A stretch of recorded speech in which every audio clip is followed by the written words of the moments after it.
नमस्कार दोस्तों, स्वागत है आप सबका आपके चैनल जी जायसवाल यूट्यूब स्टोरी में। दोस्तों, आज हम लेकर के आए हैं शिव पुराण श्री रुद्र संहिता के तृतीय खंड के 41वें अध्याय से 45वें अध्याय तक। आइए दोस्तों, हम आगे बढ़ते हैं। आगे बढ़ने से पहले आप इस चैनल में नए हैं तो प्लीज इसे लाइक, शेयर और सब्सक्राइब कर लें। वीडियो को अंत तक देखिए। हमारा यह वीडियो आपको कैसा लगा कमेंट बॉक्स में जरूर बताइए। तो आइए हम आगे बढ़ते हैं और इस कथा के बारे में जानते हैं। ब्रह्मा जी बोले, हे मुनि श्रेष्ठ नारद, तुम भी भगवान शिव की बारात में सहर्ष शामिल हुए थे। भगवान शिव ने श्री हरि विष्णु से सलाह करके सबसे पहले तुमको हिमालय के पास भेजा। वहां पहुंचकर तुमने विश्वकर्मा के बनाए दिव्य और अनोखे मंडप को देखा तो बहुत आश्चर्यचकित रह गए। विश्वकर्मा द्वारा बनाई गई विष्णु, ब्रह्मा, समस्त देवताओं की मूर्तियों को देखकर यह कह पाना कठिन था कि ये असली है या नकली। वहाँ रत्नों से जड़े हुए लाखों कलश रखे थे। बड़े बड़े केलों के खंभों से मंडप सजा हुआ था। तुम्हें वहाँ आया देखकर शैलराज हिमालय ने तुमसे पूछा कि देवर्षि, क्या भगवान शिव बारात के साथ आए हैं? तब तुम्हें साथ लेकर हिमालय के पुत्र मैनाक आदि तुम्हारे साथ बारात की अगवानी के लिए आए। तब मैंने और विष्णु जी ने भी तुमसे वहाँ के समाचार के बारे में पूछा। हमने तुमसे यह भी पूछा कि शैलराज हिमालय अपनी पुत्री पार्वती का विवाह भगवान शिव से करने के इच्छुक है या नहीं। कहीं उन्होंने अपना इरादा बदल तो नहीं दिया है। यह प्रश्न सुनकर आप मुझे विष्णु जी और देवराज इंद्र को एकांत स्थान पर ले गए और वहां जाकर तुमने वहां के बारे में बताना शुरू किया। तुमने कहा कि हे देवताओं, शैलराज हिमालय ने शिल्पी विश्वकर्मा से एक ऐसे मंडप की रचना करवाई है जिसमें आप सब देवताओं के जीते जागते चित्र लगे हुए हैं। उन्हें देखकर मैं तो अपनी सूझबूझ ही खो बैठा था। इसे देखकर मुझे यह लगता है कि गिरिराज आप सब लोगों को मोहित करना चाहते हैं। यह सुनकर देवराज इंद्र भय के मारे कांपने लगे और बोले, हे लक्ष्मीपति विष्णु जी, मैंने त्वष्टा के पुत्र को मार दिया था। कहीं उसी का बदला लेने के लिए मुझ पर विपत्ति न आ जाए। मुझे संदेह हो रहा है कि कहीं मैं वहां जाकर मारा न जाऊं। तब इंद्र के वचन सुनकर श्री हरि विष्णु बोले कि इंद्र, मुझे भी यही लगता है कि वह मूर्ख हिमालय हमसे बदला लेना चाहता है, क्योंकि मेरी आज्ञा से ही तुमने पर्वतों के पंखों को काट दिया था। शायद यह बात आज तक उन्हें याद है और वे हम सब पर विजय पाना चाहते हैं। परंतु हमें डरना नहीं चाहिए। हमारे साथ तो स्वयं महादेव जी हैं। भला फिर हमें कैसा भय। हमें इस प्रकार गुपचुप बातें करते देखकर भगवान शिव ने लौकिक गति से हमसे बात की और पूछा, हे देवताओं, क्या बात है? मुझे स्पष्ट बता दो। शैलराज हिमालय मुझसे अपनी पुत्री पार्वती का विवाह करना चाहते हैं या नहीं? इस प्रकार यहाँ व्यर्थ बातें करते रहने से भला क्या लाभ है? भगवान शिव के इन वचनों को सुनकर नारद तुम बोले, हे देवाधिदेव शिव जी, गिरजानंदिनी पार्वती से आपका विवाह तो निश्चित है। उसमें भला कोई विघ्न बाधा कैसे आ सकती है? तभी तो शैलराज हिमालय ने अपने पुत्रों मैनाक आदि को मेरे साथ बारात की अगवानी के लिए यहाँ भेजा है। परंतु मेरी चिंता का कारण दूसरा है। प्रभु, आपने मुझे हिमालय के यहाँ बारात के आगमन की सूचना देने के लिए भेजा था। जब मैं वहाँ पहुँचा तो मैंने विश्वकर्मा द्वारा बनाए गए मंडप को देखा। शैलराज हिमालय ने देवताओं को मोहित करने के लिए एक अद्भुत और दिव्य मंडप की रचना कराई है। आपको यह जानकर आश्चर्य होगा कि वे सब इतने जीवंत हैं कि कोई भी उन्हें देखकर मोहित हुए बगैर नहीं रह सकता। उन चित्रों को देखकर ऐसा महसूस होता है कि वे अभी बोल पड़ेंगे। प्रभु, उस मंडप में श्री हरि, ब्रह्मा जी, देवराज इंद्र सहित सभी देवताओं, ऋषि मुनियों सहित अनेक जानवरों और पशु पक्षियों के सुंदर व लुभावने चित्र बनाए गए हैं। यही नहीं, मंडप में आपकी और मेरी भी प्रतिमूर्ति बनी है, जिन्हें देखकर मुझे यह लगा कि आप सब लोग यहाँ न होकर वही हिमालय नगरी में पहुँच गए हैं। नारद, तुम्हारी बातें सुनकर भगवान शिव मुस्कुराए और देवताओं से बोले, आप सभी को भय की कोई आवश्यकता नहीं है। शैलराज हिमालय अपनी पुत्री पार्वती हमें समर्पित कर रहे हैं, इसीलिए उनकी माया हमारा क्या बिगाड़ सकती है। आप अपने भय को त्याग कर हिमालय नगरी की ओर प्रस्थान कीजिए। भगवान शिव की आज्ञा पाकर सभी बाराती भय मुक्त होकर उत्साह और प्रसन्नता के साथ पुनः नाचते गाते शिव बारात में चल दिए। शैलराज हिमालय के पुत्र मैनाक आगे आगे चल रहे थे और बाकी सभी उनका अनुसरण कर उनके पीछे पीछे चल रहे थे। इस प्रकार बारात हिमालयपुरी जा पहुंची। दोस्तों, श्री रुद्र संहिता के तृतीय खंड का 42वां अध्याय। ब्रह्मा जी बोले, भगवान शिव अपनी विशाल बारात के साथ हिमालय पुत्रों के पीछे चलकर हिमालय नगरी पहुंच गए। जब गिरिराज हिमालय ने उनके आगमन का समाचार सुना तो वे प्रसन्नता पूर्वक भक्ति से ओतप्रोत होकर भगवान शिव के दर्शनों के लिए स्वयं आए। हिमालय का हृदय प्रेम से अधिकता के कारण द्रवित हो उठा था और वे अपने भाग्य को सराह रहे थे। हिमालय अपने साथी पर्वतों को साथ लेकर बारात की अगवानी के लिए पहुँचे। भगवान शंकर की बारात देखकर शैलराज हिमालय आश्चर्यचकित रह गए।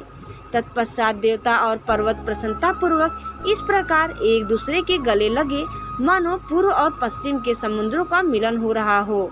सभी अपने को धन्य मान रहे थे। इसके बाद शैलराज महादेव जी के पास पहुँचे और दोनों हाथ जोड़कर उनको प्रणाम करके स्तुति करने लगे। सभी पर्वतों और ब्राह्मणों ने भी शिव जी की वंदना की। शिव जी अपने वाहन बैल पर बैठे थे। भगवान शिव आभूषणों से विभूषित हो रहे थे तथा दिव्य प्रकाश से आलोकित थे। उनके लावण्य से सारी दिशाएं प्रकाशित हो रही थी। भगवान शिव के मस्तक पर रत्नों से जड़ा हुआ मुकुट शोभा पा रहा था। उनके गले और अन्य अंगों पर लिपटे सर्प उनके स्वरूप को अद्भुत और शोभनीय बना रहे थे। उनकी अंग कांति दिव्य और अलौकिक थी। अनेक शिवगण हाथ में चंवर लेकर उनकी सेवा कर रहे थे। उनके बाएं भाग में भगवान श्री हरि विष्णु और दाएं भाग में स्वयं मैं था। समस्त देवता भगवान शिव की स्तुति कर रहे थे। नारद, जैसा तुम जानते ही हो, भगवान शिव परम ब्रह्मा परमात्मा हैं। वे ही सबके ईश्वर हैं। वे इस जगत का कल्याण करते हैं और अपने भक्तों की सभी इच्छाओं को पूरा कर उन्हें मनवांछित फल प्रदान करते हैं। वे सदा ही अपने भक्तों के अधीन रहते हैं। वे सच्चिदानंद स्वरूप हैं और सर्वेश्वर हैं। उनके बाएं भाग में श्री हरि विष्णु गरुड़ पर बैठे थे तो दाएं भाग में मैं यानी ब्रह्मा स्थित था। हम तीनों के स्वरूप का एक साथ दर्शन कर गिरिराज आनंद मग्न हो गए। तत्पश्चात शैलराज ने शिवजी के पीछे तथा उनके आसपास खड़े सभी देवताओं के सामने अपना मस्तक झुकाया और सभी को बारंबार प्रणाम किया। फिर भगवान शिव की आज्ञा लेकर शैलराज हिमालय अपने निवास की ओर चल दिए। वहां जाकर उन्होंने सभी देवताओं, ऋषि मुनियों एवं अन्य बारातियों के ठहरने की उत्तम व्यवस्था की। हिमालय ने प्रसन्नता पूर्वक अपने पुत्रों को बुलाकर कहा कि तुम सभी भगवान शिव के पास जाकर उनसे प्रार्थना करो कि वे स्वयं अति शीघ्र यहाँ पधारे। मैं उन्हें अपने भाई बंधुओं से मिलवाना चाहता हूँ। तुम वहाँ जाकर कहो कि मैं उनकी यहाँ प्रतीक्षा कर रहा हूँ।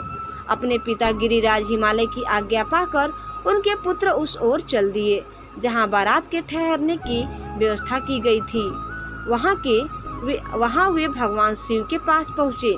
प्रणाम करके उन्होंने अपने पिता द्वारा कही हुई सभी बातों से शिव जी को अवगत करा दिया। तब भगवान शंकर ने कहा कि तुम जाकर अपने पिता से कहो कि हम शीघ्र ही वहां पहुंच रहे हैं। शिव जी से आज्ञा लेकर हिमालय के पुत्र वापस चले गए। तत्पश्चात देवताओं ने तैयार होकर गिरिराज हिमालय के घर की ओर प्रस्थान किया। महादेव जी के साथ भगवान विष्णु और मैं यानी ब्रह्मा शीघ्रता पूर्वक चलने लगे। तभी देवी पार्वती की माता देवी मैना के मन में त्रिलोकीनाथ भगवान शिव को देखने की इच्छा हुई। इसीलिए देवी मैना ने तुमको संदेशा भेजा, अपने पास बुलवाया और भगवान शिव से प्रेरित होकर देवी मैना की हार्दिक इच्छा को पूरा करने के लिए आप वहां गए। दोस्तों, श्री रुद्र संहिता के तृतीय खंड का 43वां अध्याय। ब्रह्मा जी बोले, हे नारद, तुमको अपने सामने देखकर देवी मैना बहुत प्रसन्न हुई और तुम्हें प्रणाम करके बोली, हे मुनि श्रेष्ठ नारद जी, मैं भगवान शिव के इसी समय दर्शन करना चाहती हूँ। मैं देखना चाहती हूँ जिन शिव जी को पाने के लिए मेरी बेटी पार्वती ने घोर तपस्या की तथा अनेक कष्टों को भोगा, उस शिव जी ने का रूप कैसा है, वे कैसे दिखते हैं। यह कहकर तुमको साथ लेकर देवी मैना चंद्रशाला की ओर चल पड़ी। इधर भगवान शिव भी मैना के इस अभिमान को समझ गए और मुझसे वो विष्णु जी से बोले कि तुम सब देवताओं को अपने साथ लेकर गिरिराज हिमालय के घर पहुँचो, मैं भी अपने गणों के साथ पीछे पीछे आ रहा हूँ। भगवान विष्णु ने इसे भगवान शिव की आज्ञा माना और सब देवताओं को बुलाकर उनकी आज्ञा का पालन करते हुए शैलराज के घर की ओर प्रस्थान किया। देवी मैना तुम्हारे साथ अपने भवन के सबसे ऊंचे स्थान पर जाकर खड़ी हो गई। तब देवताओं की सजी सजाई सेना को देखकर मैना बहुत प्रसन्न हुई। बारात में सबसे आगे सुंदर वस्त्रों एवं आभूषणों से सजे हुए गंधर्वगण अपने वाहनों पर सवार होकर बाजे बजाते और नृत्य करते हुए आ रहे थे। इनके गण अपने हाथों में ध्वज की पताका लेकर उसे फहरा रहे थे। साथ में स्वर्ग की सुंदर अप्सराएं मुग्ध होकर नृत्य कर रही थी। उनके पीछे वसु आ रहे थे। फिर मणिग्रीवादी यक्ष, यमराज, निःसृति, वरुण, वायु, कुबेर, ईशान, देवराज, इंद्र, चंद्रमा, सूर्य, भृगु आदि देव व मुनीश्वर एक से एक सुंदर और मनोहारी रूप के स्वामी थे और सर्वगुण संपन्न जान पड़ते थे। उन्हें देखकर नारद वह तुमसे यही प्रश्न करती कि क्या ये ही शिव, तब तुम मुस्कुराकर यह उत्तर देते कि नहीं, ये भगवान शिव के सेवक हैं। देवी मैना यह सुनकर हर्ष से विभोर हो जाती कि जब उनके सेवक इतने सुंदर और वैभवशाली हैं तो वे स्वयं कितने रूपवान और ऐश्वर्य संपन्न होंगे। उधर दूसरी ओर भगवान शिव जो कि सर्वेश्वर है, उनसे भला जगत की कोई बात कैसे छिप सकती है। वे देवी मैना के हृदय की बात तुरंत जान गए और मन ही मन उन्होंने उनके मन में उत्पन्न अहंकार का नाश करने का निश्चय कर लिया। तभी वहां से जहां मैना और नारद तुम खड़े हुए थे, श्री हरि विष्णु पधारे। उनकी कांति के सामने चंद्रमा की कांति भी फीकी पड़ जाती है। वे जलंधर के समान श्याम तथा चार भुजाधारी थे और उन्होंने पीले वस्त्र पहन रखे थे। उनके नेत्र कमल दल के समान सुंदर व प्रकाशित हो रहे थे। वे गरुड़ पर विराजमान थे। शंख चक्र आदि उनकी शोभा में वृद्धि कर रहे थे। उनके सिर पर मुकुट जगमगा रहा था और वक्ष स्थल में श्री वत्स का चिन्ह था। उनका सौंदर्य अप्रतिम तथा देखने वाले को मंत्रमुग्ध करने वाला था। उन्हें देखकर देवी मैना के हर्ष की कोई सीमा न रही और वे तुमसे बोली कि जरूर ये ही मेरी पार्वती के पति भगवान शिव होंगे। नारद जी देवी मैना के वचनों को सुनकर आप मुस्कुराए और उनसे बोले कि देवी, ये आपकी पुत्री पार्वती के होने वाले पति भगवान शिव नहीं बल्कि क्षीर सागर के स्वामी और जगत के पालक श्री हरि विष्णु हैं। ये भगवान शिव के प्रिय हैं और उनके कार्यों के अधिकारी भी हैं। हे देवी गिरजा के पति भगवान शिव तो संपूर्ण ब्रह्मांड के अधिकारी हैं। वे सर्वेश्वर हैं और वही परम ब्रह्मा परमात्मा हैं। वे विष्णु जी से भी बढ़कर हैं। तुम्हारी ये बातें सुनकर मैना शिव जी के बारे में बहुत कुछ सोचने लगी कि मेरी पुत्री बहुत भाग्यशाली और सौभाग्यवती है, जिसे धन वैभव और सर्वशक्ति संपन्न वर मिला है। यह सोचकर उनका हृदय हर्ष से प्रफुल्लित हो रहा था। वे शिव जी को दामाद के रूप में पाकर अपने कुल का भाग्य उदय मान रही थी। वे कह रही थी कि पार्वती को जन्म देकर मैं धन्य हो गई। मेरे पति गिरिराज हिमालय भी धन्य हो गए। मैंने अनेक तेजस्वी देवताओं के दर्शन किए। इन सभी के द्वारा पूज्य और इन सब के अधिपति मेरी पुत्री पार्वती के पति हैं। फिर तो मेरा भाग्य सर्वथा सराहने योग्य है। इस प्रकार मैना अभिमान में आकर जब यह सब कह रही थी, उसी समय उसका अभिमान दूर करने के लिए अपने अद्भुत रूप वाले गणों को आगे करके शिव जी भी आगे बढ़ने लगे। भगवान शिव के सभी गण मैना के अहंकार और अभिमान का नाश करने वाले थे। भूत प्रेत, पिशाच आदि अत्यंत कुरूप गणों की सेना सामने से आ रही थी। उनमें से कई बवंडर का रूप धारण किए थे। किसी की टेढ़ी सूंड थी, किसी के होंठ लंबे थे, किसी के चेहरे पर सिर्फ दाढ़ी मूछें ही थी, किसी के सिर पर बाल नहीं थे तो किसी के सिर पर बालों का घना जंगल था। किसी की आंखें नहीं थी, कोई अंधा था तो कोई काड़ा, किसी की तो नाक ही नहीं थी, कोई हाथों में बड़े भारी भारी मुंद्र लिए था तो कोई अंधा होकर चल रहा था, कोई वाहन पर उल्टा होकर बैठा हुआ था, उसमें कितने ही लंगड़े थे, किसी ने दंड और पास ले रहे थे। सभी शिवगण अत्यंत कुरूप और विकराल दिखाई देते थे। कोई सींग बजा रहा था, कोई डमरू तो कोई गोमुख को बचाता हुआ आगे बढ़ रहा था। उनमें किसी का सिर नहीं था तो किसी के धड़ का पता नहीं चल रहा था, तो किसी के अनेकों मुख थे, किसी के चेहरे पर अनगिनत आंखें लगी थी तो किसी के अनेकों पैर थे, किसी के हाथ नहीं थे तो किसी के अनेकों कान थे तो किसी के अनेकों सिर थे। सभी शिवगणों ने अचंभित करने वाली वेशभूषा धारण की हुई थी। कोई आकार में बहुत बड़ा था तो कोई बहुत छोटा था। वे देखने में बहुत ही भयंकर लग रहे थे। उनकी लंबी चौड़ी विशाल सेना मदमस्त होकर नाचते गाते आगे बढ़ रहे थे। तभी तुमने अंगुली के इशारे से शिवगणों को दिखाते हुए देवी मैना से कहा कि दर्शन करना। देवी, पहले आप भगवान शिव के गणों को देख ले। तत्पश्चात महादेव जी भी भूत प्रेतों की इतनी बड़ी सेना को देखकर देवी मैना भय से कांपने लगी। इसी सेना के बीच में 5 मुख वाले, 3 नेत्र, 10 भुजाओं वाले, शरीर पर भस्म लगाए, गले में मुंडों की माला पहने, गले में सर्पों को डाले, बाघ की खाल ओढ़े, पिनाक धनुष हाथ में उठाए, त्रिशूल कंधे पर रखकर बड़े कुरूप और बूढ़े बैल पर चढ़े हुए भगवान शंकर देवी मैना को दिखाई दिए। उनके सिर पर जटा जूट थी और आंखें भयंकर लाल थी। नारद, तभी तुमने मैना को बताया कि वे ही भगवान शिव है। तुम्हारी यह बात सुनकर देवी मैना अत्यंत व्याकुल होकर तेज वायु के झकोरे लगने से टूटी, लता के समान धरती पर धड़ाम से गिरकर मूर्छित हो गई। उनके मुख से सिर्फ यही शब्द निकले कि सबने मिलकर मुझे छल कपट से राजी किया है। मैं सबके आग्रह को मानकर बर्बाद हो गई। मैना के इस प्रकार बेहोश हो जाने पर उनकी अनेकों दासियां वहां भागती हुई आ गई। अनेकों प्रकार के उपाय करने के पश्चात धीरे धीरे मैना होश में आई। दोस्तों, श्री रुद्र संहिता के 3 खंड का 40वां अध्याय। ब्रह्मा जी बोले, नारद, जब हिमालय पत्नी मैना को होश आया तब वे बड़ी दुखी थी और रोए जा रही थी। उनका जोर जोर से दहाड़े मार मार कर रोना रुकने का नाम ही नहीं ले रहा था। वे रोते हुए अपने पुत्रों, पुत्री तथा अपने पति गिरिराज हिमालय सहित देवर्षि नारद व सप्तऋषियों की निंदा करते हुए उन्हें कोस रही थी। मैना बोली, हे नारद मुनि, आपने ही हमारे घर आकर यह कहा था कि शिवा शिव का वर्ण करेंगी।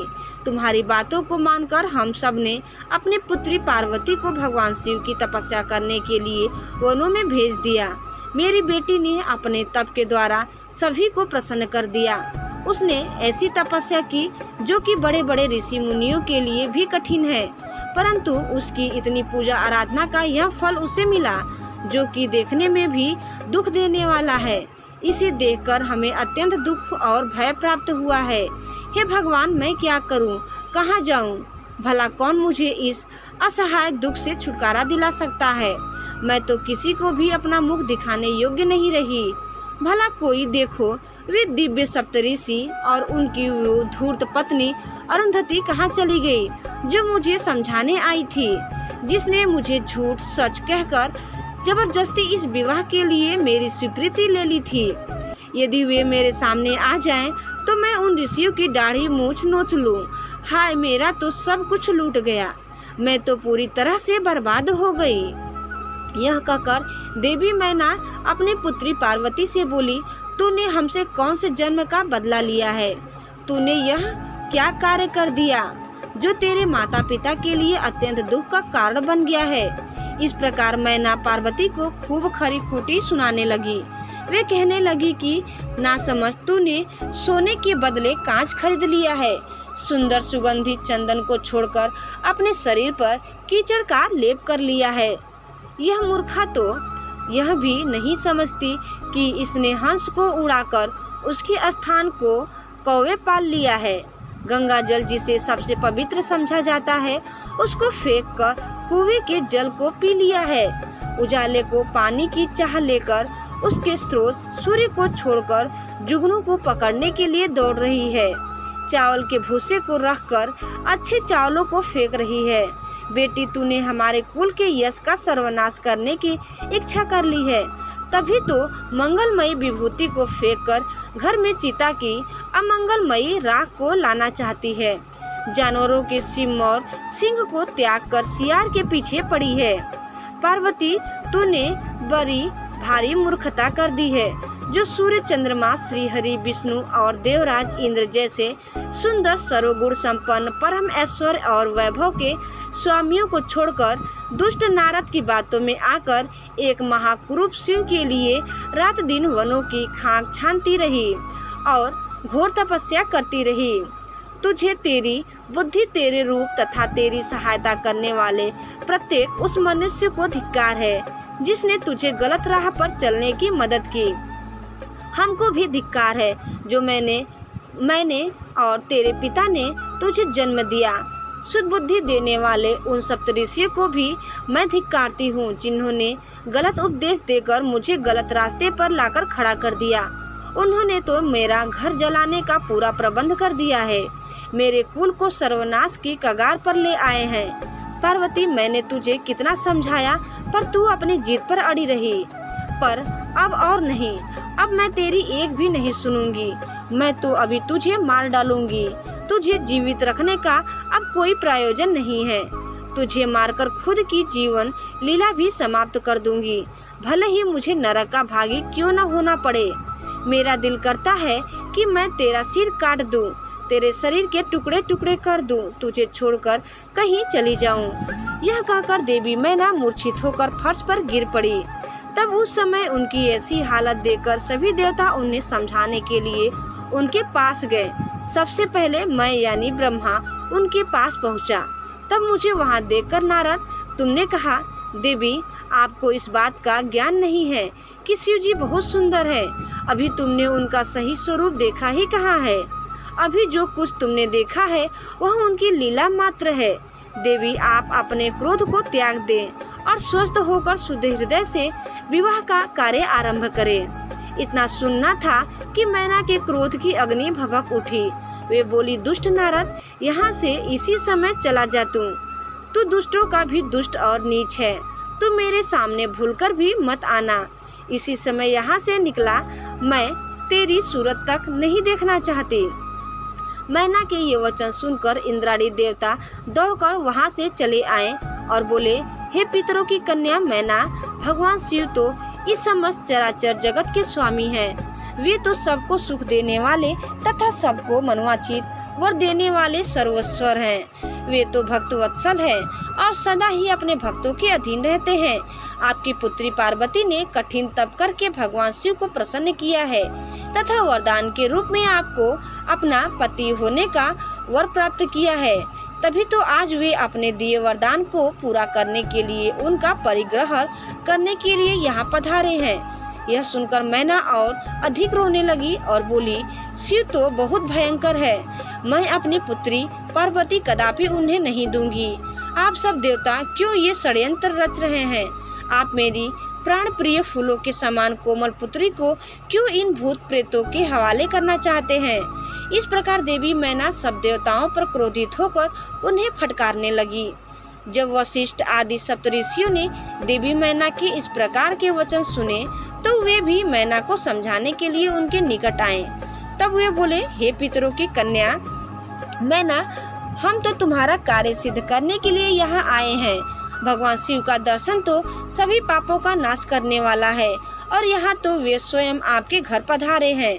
इस बात को सुनकर भी देवी मैना को कोई संतोष नहीं हुआ। उनका क्रोध यथावत रहा। तथा उन्होंने फिर कहा कि मैं पार्वती के टुकड़े टुकड़े कर दूंगी, परंतु उसको शिव के साथ नहीं भेजूंगी।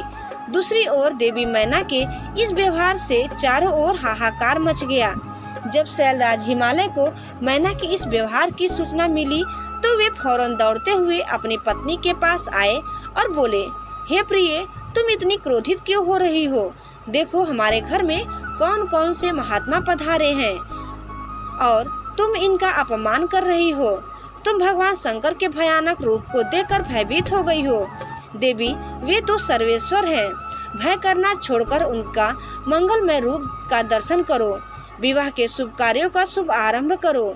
अपने हठ को छोड़ो और क्रोध का त्याग कर शिव पार्वती के विवाह के मंगलमय कार्यों को संपन्न करो। देवी, तुम जानती हो कि भगवान शिव अनुपम लीलाएं करते हैं। यह भी उनकी लीला का एक भाग ही है। अतः तुम अपने मन के डर को दूर करके यथाशीघ्र पूर्वतः कार्य करो। शैलराज हिमालय के वचन सुनकर उनकी पत्नी मैना अत्यंत क्रोधित हो गई और बोली, हे स्वामी, आप ऐसा करिए कि पार्वती के गले में रस्सी बांधकर उसे पर्वत से नीचे गिरा दीजिए या फिर उसे समुद्र में डुबो दीजिए। चाहे कुछ भी करके उसकी जीवन लीला समाप्त कर दीजिए। मैं आपको कुछ नहीं कहूँगी, परंतु मैं पार्वती का हाथ किसी भी परिस्थिति में शिव को नहीं सौंपूंगी। यदि फिर भी आपने हठपूर्वक पार्वती का विवाह शिव से करने की ठान ली है तो मैं अपने प्राणों का त्याग कर दूंगी।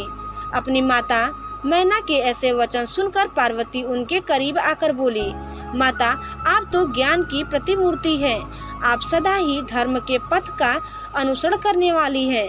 भला आज ऐसा क्या हो गया है जो आज धर्म के मार्ग से विमुख हो रही हैं?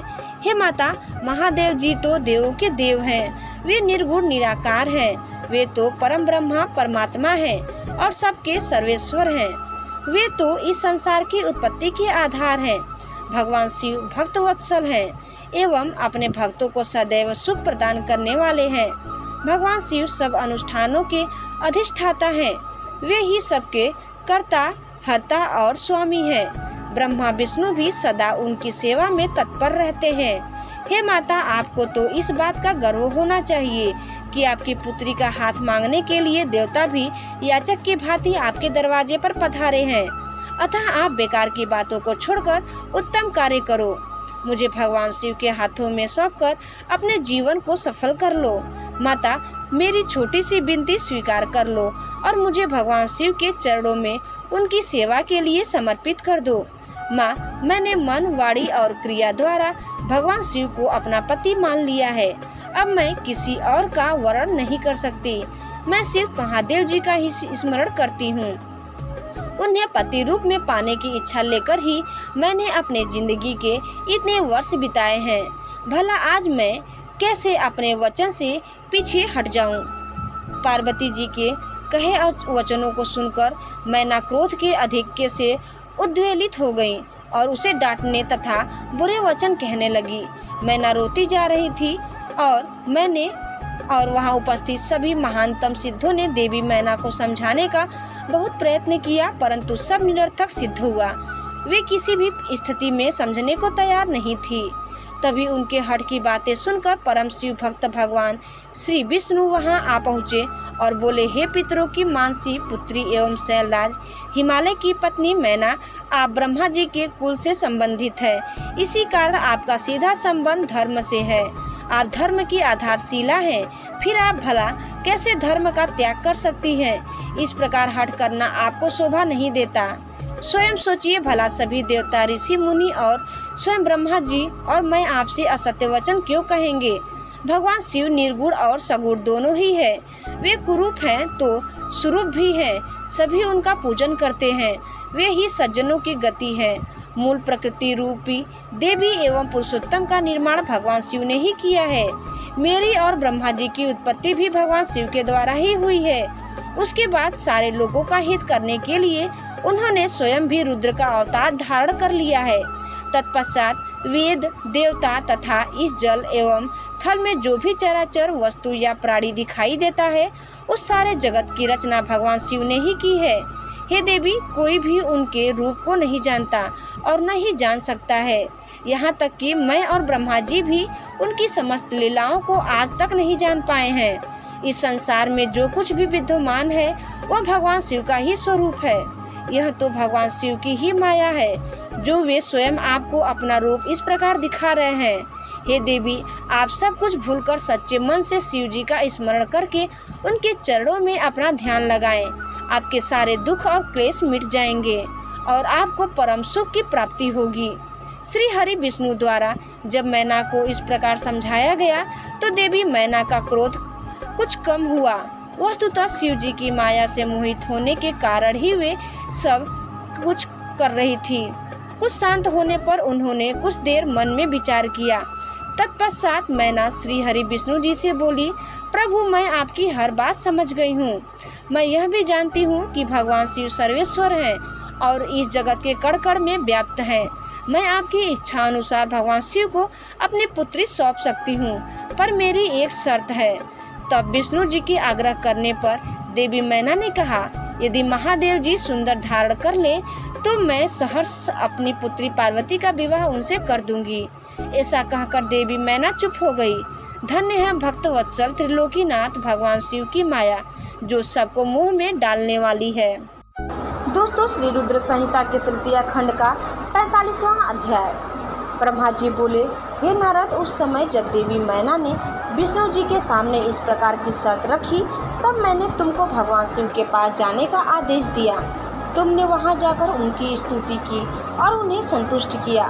तब तुम्हारी बात मानकर तथा देवताओं का कार्य सिद्ध करने की इच्छा से भगवान शिव ने प्रसन्नता पूर्वक अद्भुत, उत्तम और दिव्य रूप धारण कर लिया। उस समय भगवान शिव कामदेव से अधिक रूपवान लग रहे थे। उनके सुंदर रूप लावण्य को देखकर तुम प्रसन्न होते हुए तुरंत देवी मैना के पास जाकर उन्हें यह शुभ समाचार देने के लिए चले गए।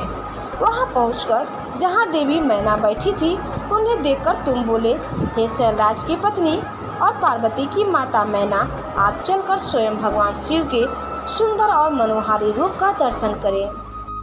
यह समाचार पाकर देवी मैना की प्रसन्नता की कोई सीमा न रही। वे आपको अपने साथ लेकर भगवान शिव के दर्शन करने के लिए गई। वहां पहुंचकर मैना ने भगवान शिव के परम आनंददायक सुंदर रूप के दर्शन किए। शिव जी का मुखार बिंदु करोड़ों सूर्यों के समान तेजस्वी, सुंदर एवं दिव्य था। उनके विशाल मस्तक पर चंद्रमा सुशोभित था। सूर्य ने उनके सिर पर छत्र धारण कर रखा था। भगवान शिव प्रसन्न मुद्रा में थे। वे ललित लावण्य से युक्त होकर मनोहर गौरवर्ण चंद्रलेखा से अलंकृत होकर बिजली की भांति चमक रहे थे। विष्णु सहित सभी देवता एवं ऋषि मुनि उनकी प्रेम पूर्वक सेवा कर रहे थे। उनके शरीर पर दिव्य अलौकिक सुंदर वस्त्र व आभूषण शोभा पा रहे थे। गंगा और यमुना चंवर झूला झूल रही थी और अणिमा आदि 8 सिद्धियां मुक्त होकर नाच गा रही थी। इस प्रकार भगवान शंकर सुंदर व दिव्य रूप धारण करके बारात लेकर हिमालय के घर की ओर आ रहे थे। उनके साथ साथ मैं विष्णु जी तथा देवराज इंद्र भी विभूषित होकर चल रहे थे। उनके पीछे पीछे सुंदर व अनेक रूपों वाले गण, सिद्ध मुनि व समस्त देवता जय जयकार करते हुए चल रहे थे। समस्त देवता इस विवाह को देखने के लिए बड़े ही उत्कंठित थे और अपने परिवार के साथ शिव जी के विवाह में सम्मिलित होने के लिए आए थे। विश्वासु आदि गंधर्व व सुंदर अप्सराएं भगवान शिव के यश का गान करते हुए चल रहे थे। भगवान शिव के गिरिराज हिमालय के द्वार पर पधारते ही वहाँ महान उत्सव होने लगा। उस समय महादेव जी की शोभा अद्भुत व निराली थी। उनका सुंदर विलक्षण रूप देखकर पल भर के लिए मैना चित्रलिखित सी होकर रह गई।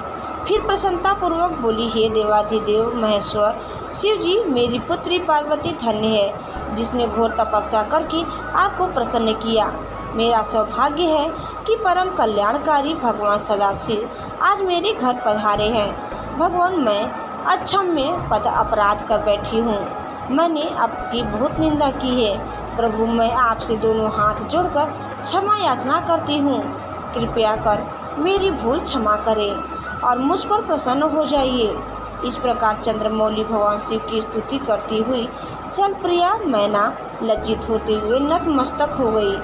उस समय पूर्वासिनी स्त्रियां सभी घर के कामों को छोड़कर बाहर आकर भगवान शिव के दर्शन की लालसा लेकर उन्हें देखने का प्रयत्न करने लगी।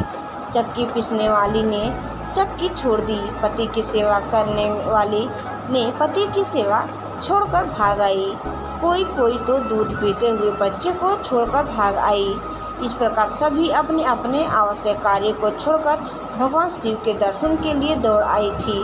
भगवान शिव के मनोहर रूप के दर्शन करके सब मोहित हो गई। तब सहर शिव जी की सुंदर मूर्ति को अपने मन में मंदिर में धारण करके वे बोली, सखियों, हम सब के अहोभाग्य है। हिमालय नगरी में रहने वाले नर नारियों के नेत्र आज भगवान शिव के दिव्य स्वरूप का दर्शन करके सफल हो गए हैं। आज निश्चय ही हमने संसार की हर विषय वस्तु को पा लिया है। शिव स्वरूप का दर्शन करने मात्र से ही हमारे सारे पाप नष्ट हो गए हैं। उनकी छवि सर्वथा सब क्लेशों व दुखों का नाश करने वाली है। आज उन्हें साक्षात सामने देखकर हमारा जीवन सफल हो गया है। पार्वती ने उत्तम तपस्या द्वारा शिव भगवान को पाकर अपने साथ साथ हम सबका भी जीवन सार्थक कर दिया है। ये पार्वती, तुम निश्चय ही धन्य हो। तुम परम ब्रह्मा परमेश्वर भगवान शिव की अर्धांगिनी बनकर इस जगत को सुशोभित करोगी। यदि विधाता पार्वती शिव का इस प्रकार मेल न कराते तो निश्चय ही उनका सारा परिश्रम निष्फल हो जाता। आज शिव शिवा की इस युगल जोड़ी को साथ देकर हमारे सारे कार्य सार्थक हो गए हैं। आज वाकई हम सब इनके उत्तम दर्शनों से धन्य हो गए हैं। इस प्रकार कहकर वे पूर्वासिनी स्त्रियां अक्षत, कुमकुम और चंदन से शिव जी का पूजन करने लगी तथा प्रसन्नता पूर्वक उन पर खीलों की वर्षा करने लगी। वे स्त्रियां देवी मैना के पास खड़ी होकर उनके भाग्य और कुल की सराहना करने लगी। उनके मुख से इस प्रकार शुभ व मंगलकारी बातें सुनकर सभी देवताओं को बहुत प्रसन्नता हुई। दोस्तों, यह कथा हम यहीं समाप्त करते हैं। मिलते हैं दूसरे कथा के साथ दूसरे वीडियो में। तब तक के लिए धन्यवाद। ओम नमः शिवाय। हर हर महादेव।